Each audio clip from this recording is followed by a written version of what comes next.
kati segonja kyenkusaba mwewuliriza lavu ne sente biba bibiri okukyamuka awatali sente lavu temuba na laifu ompa sente nenenyiriza olwo nemmema nawe yonovimba toliko sebemboko ogweko nkule sikukula bukuzi ukola kyekyo olaga hani mapenzi ate ngundi akyente lavu yobalongo ne sente akikole ntyange ajolikuwa mapenzi ngenda bwobukula sikukula bukuzi ukola kyekyo olaga hani mapenzi. Keko akayimba na romance Mazina ogalabi moli uli otya Nusuma Nusulah nakanjako mama Samu wange omubwati yongerako n'ebitiibwa byalinye saagala obiwise promota abayimbi ba bandi mu Uganda gondi meeting eyabaddeyo ku papazi okitegedde olumu abadde abayimbi ba bandi baani buli gwemanyi yabaddeyo oba mweyawulamu ebiwayi tetweyawulamu naye bonanga omanyi matusa batuuza lumu naye n'abatabaddewo oyo babadde naffe nalabye Hiratibeta naye agamba konguzi bamuwadde kyani ye mwogezi w'ekibiina olwani akikulira Ronald Mayinja yakikulira mwami chairman Ronald Mayinja vice we Joy mwana wa New Eagles oyo ye vice Joy akayemba kaliwa video eba nange Joy no nawe baba kunaza zungana simanyi Joy leta video y'oluyimba yanonye nangamba ati Asmart oluyimba nalumaze ne mugamba gwe yayimbye oba mulala omwana ngayimba bulungi nze abaana baluta ya mwansobedde kati nde yajjanga gundi naye muyimbi naye ate wanyimbira akayimba naye video kiki tukuyisiza akabo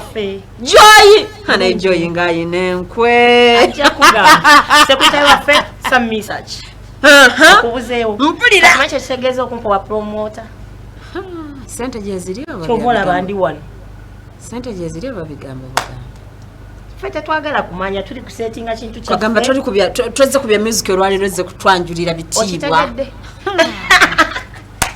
chance seko nenga kati eno show ya Ekyemisana ye kuba music wa forward band siwe kiri yesinga mutegeera kati biteko Nusulah na checho kugamba olugambo wasuza lukwokya promoter nga promotinga kintu kya volontandise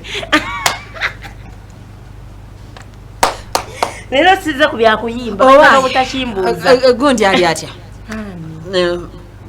producer manager akwasaganya byonna obanjogedde bikyamo mumbulira ne siyitira oyogera byonna byoyagala ekikulu nzabirira muwulizi kyonna kyowulira nasazi manika jangu anjulire yadwadde kana ebigambo wano gye byatutuze ne binnema kati nange soogera byesimanyi producer wange ali atya omwana wattu CEO wasafira byowulira ali atya producer manager jali ali buluya era ina ekifo akoma ku manager boka ye producer team manager tasuka wao hata asuke walagewa aina ekifo naye tudde kwenda ko mu studio yetu muri mu bulinge ya abayimbi ba band mu bendo mu central kimanyi nti nze nakukyaziza anji mukwano obadde okimanyi ejukidde tubadde tukyali ku nsonga ya producer ye studio ye yali ku muzuuli teri nga zino ez'abadda Jandre omwali obuliri mbadde sinakiraba naye sijja kwogerera balala omwana ayinza okujalo n'akugamba nze baatwala producer yakola kino nze nganze temuli kati abalala omulala asobola okujja nakiga ate tugambe ki omba ngenda kukuba omuntu banzigireko manyi olereze nnyo omuntu ng'ate wali ayina muki kati awusimanyi wange nedda ebyo tabiriema kati tugende mu maaso olw'ebiti sokoleke kansooke nkole ku nsimbi mbadde mbyera bidolo omumwa gubadde gutandise okuyiwa kankole ku nsimbi mmale enkomewo ng'agudde mu bintu mu bintu ndowooza muntumireko nze wanyana Joyce Erungujja kwali nnyo tukutumidde wanyana munnange mwebale kugwa mu bintu oleka naye njagala nfuneyo ku ssimu ng'emu bbiri basooke bakumbolizayo ku bibuuzo bitini bye baba basobodde Alex mugamba hera Hello. wanjidea Ndikiriya Patrick walai ogamba otya? Ndi bulungi ogamba otya Patrick wange?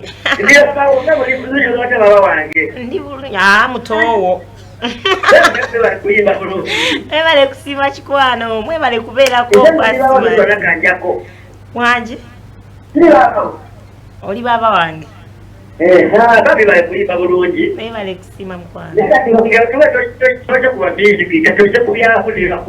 Ebitiibwa obiwulidde? Alhamdulillah. Asmart mutwebalize. Asmart mutwebalize akuba ennyimba za bandi eno showcase kuba bulungi.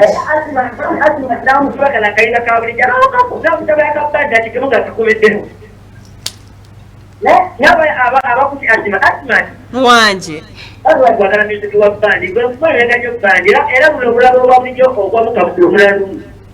Kituufu.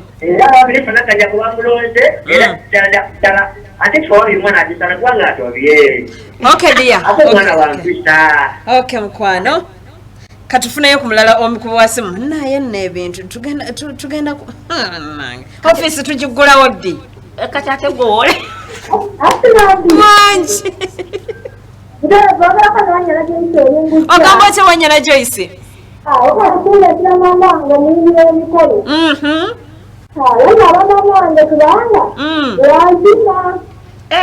Muwala tusalisa okuwuliriza.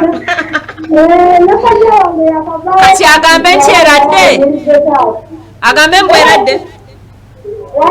Agambe mbw eradde asanyusa okulaba?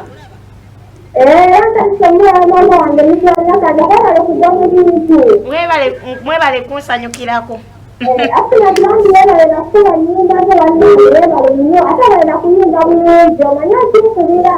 Mwebale kusiima mukwano ono ye tumanyi kyakumuwa. Tugenda muwa office. Toyagala office. Nze nako okunsuubiza ne mutampa. Some research. Papa Ronald Mayinja.